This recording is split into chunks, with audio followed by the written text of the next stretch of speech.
Good morning from Ralph's house. Now you can probably hear that bleeping. I'll tell you what that bleeping is. That's the stair lift. And because it doesn't have a power supply, it's complaining because the batteries aren't being charged up. But that will change sometimes next week. And as I mentioned to a few of my friends over the last couple of days, I've had what appears to be, if I look at all the symptoms online, of flu. It's certainly not cold because it drags on and you think you've got rid of it, and then suddenly you've got neck ache for 3 days, or then you've got no voice for another 2, or then your throat hurts, and then it doesn't, and then it's your nose. It's just one of those, it just drags on. And apparently it goes on for about 3 weeks. Joy, oh joy. But that's a couple of things I came over for today. One, I brought this over, which I picked up last night, which is 3-core and earth, not 2-core and earth. That's so that you can do, two-way switching, so you can switch on a landing light up and you can switch on a landing light down. Yes, you need special cable just to be able to do that. So I bought, 50 metres of that. That should be enough to do this property. But that's not why I'm here. I've come here today because on Friday we're having a bit of a mass wallpaper strip, whether I'm well or not, and also to shift a great deal of books. And when I say a great deal of books, you'll see what I mean in a minute. I'm going to go to the garage, unlock that, and I will show you what we've got to get rid of. And it's criminal to throw books away, I know, but I haven't really got a lot of choice. They were left over from my dad's voluminous, is that the right word? Yeah, library. And much as I hate to see that done to books, carted away and burnt or disposed of, I really don't have a home for them. So what I'm going to do today is restrict myself to just 50 books, which seems a reasonable amount, 50 that I want to keep. The rest has got to be carted away sort of towards the end of this week, if we can get it all in the trailer. So I'll just show you the books. I did say there was a lot of books. There's a lot of books. And I've got to sift my way through this. To be fair, I have got rid of some already, but I'm down to what I thought were the only ones worth keeping. And out of these, I've got to restrict this down to 50. Everything else is gone, or has got to go. There's quite a bit of poetry from what I remember in this stack, which I've said I will give to my friend Caitlin G, because she's studying to be a teacher. And it would cost her an awful lot of money to buy these books, so she might as well have them. But my job today is to sift through this, because at some point I've got to get my camper in here. Some of this stuff actually is mine. These 2 cardboard boxes. Brand new radiators for my camper van. But I think pretty much everything else can go. I've got a lot of hi-fi equipment, but this sort of stuff, that was left over from my father's, but this sort of stuff seems to sell okay on eBay. All these cassette tapes, I certainly don't want them, but I need to go through them at some point and make sure there's not some long lost recording of us as a family or as kids or anything like that. So I want to go through them and check them. So ultimately I think they will end up in the loft until such times as I can actually deal with them. But yeah, that's about it. But it's mainly these books. I've really got to sift through these. So that's what I'm going to do now, and see if I can sort myself out 50 good ones, and the rest can go. Well, that's Wednesday. I've kind of, I think I've almost whittled it down to about half. So I should do a little bit more tomorrow. As I say, I'm not feeling 100%, so little and often, I think, is the way here.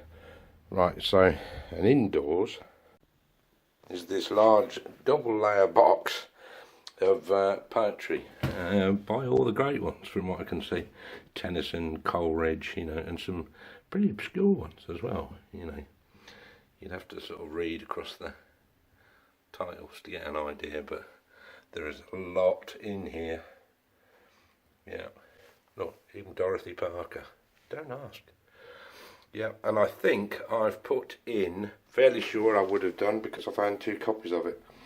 And it's Diary of a Nobody, and it's one of the funniest books I've ever read. So if you find that in here, Caitlin, dig it out. It'll give you a really amusing evening.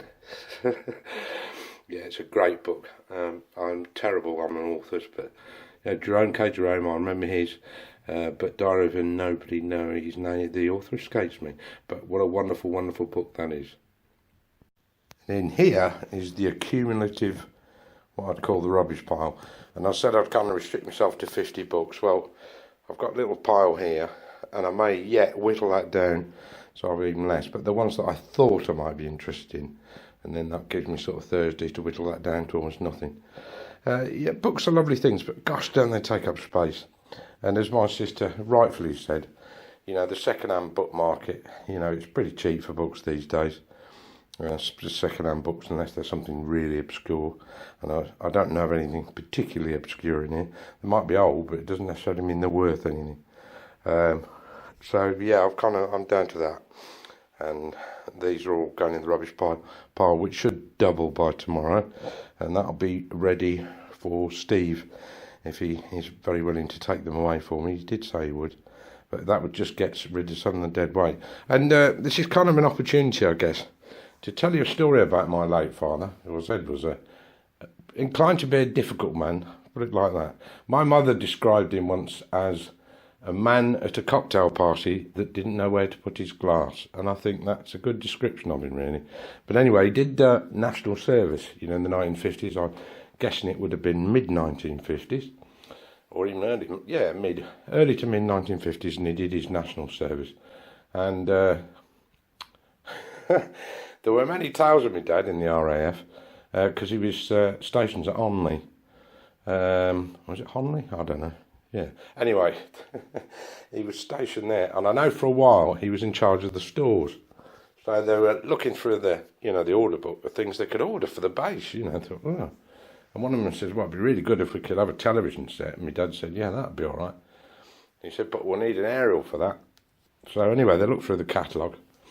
Aerial. So anyway, they ordered this aerial. Anyway, about 2 weeks later, their commander-in-chief, whoever he was, came storming in and said, "Who the hell's ordered this?"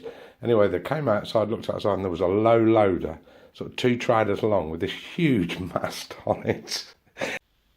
And the other story I remember my father telling me was, there used to be, the barracks apparently were pretty cold. And believe it or not, he was in the same, would it be regiment, the RAF? Excuse my ignorance on these things. But anyway, he was in there with Gabriel Wolfe, poet, I think, and Roger Delgado, known better as the original master from Doctor Who. And they said it was so cold at night, because the barracks weren't full, they literally took the mattresses off the other bunks and put them on top like eiderdown. So there was a sandwich between these things to keep warm at night because it was so cold. But anyway, said there was a Scotsman, Jock, and he was notoriously tight. He wouldn't give you anything, this guy. And my dad was walking across the parade ground, and he saw Jock coming the other way. And my dad stuck his hand there, and he said, "Here, Jock." He said, "Oh, what's that?" He said, "Oh, it's an apple." Lovely shiny apple it was. Anyway, Jock took it, and he said, "You sure?" He said, Yeah, you have it. And he took a bite. He said, "Oh, it's lovely, this apple," he said. And my father said, "Yeah, it's no trouble." He said, I found it floating in the urinal." Yeah, my father liked to watch other people's misfortunes. I think, that was the thing that amused him the most. Sometimes it was funny, sometimes it wasn't. I did remember that one. So that's it from Ralph's house for today. I'm not 100%, so, I think an hour and a half is enough here. So that was today's episode of Books. And I'll be back again tomorrow to play books again, but I probably won't video that unless there's some event. But Friday, 3 of a stripping paper, so that'll be good. Plus this special video coming up next Tuesday. What day will that be? 12th, but 14th, yes. So look out for that one because, as I say, I will be out of the house and talking to somebody else, which should make it for an interesting video. So that's it. Down here, don't forget, leave some comments at the bottom. And that's it. And thank you for watching. Oh, and don't forget to subscribe.